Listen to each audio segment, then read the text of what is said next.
ஆசிரியர் யாரு? சுரதா. இவரை என்னன்னு சொல்லுவோம்? சுரதா. இவருடைய இந்த சுரதானுடைய விரிவாக்கத்தை நம்ம என்னன்னு பார்க்கலாம். அதாவது இந்த சுரதானுடைய இயற்பெயர் என்னது? ராசகோபாலன். இயற்பெயர் என்னது? ராசகோபாலன். இப்ப இந்த சுரதா அப்படிங்கறதுடைய விரிவாக்கம் வந்து சுப்புரத்தின தாசன். ஏன் சுப்புரத்தின தாசன் அப்படின்னு பார்த்தோம்னா இந்த சுரதாவுக்கு யாரை பிடிக்கும்? பாரதிதாசன். யாரை பிடிக்கும்? பாரதிதாசன்.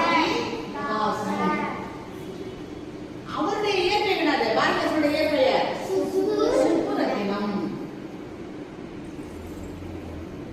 சுப்புரத்தினம். அதனால இவர் என்ன செஞ்சாரு? இவருடைய சுரதா எப்படி வந்ததுன்னா இவர் வந்து ராஜகோபால் பாரதிதாசன் இருக்கிற பட்டினால அவருடைய இயற்பெயரான சுப்புரத்தினத்தை என்ன செஞ்சாரு? சுப்புரத்தின தாசன் அப்படின்னு மாத்திட்டாரு. அதனால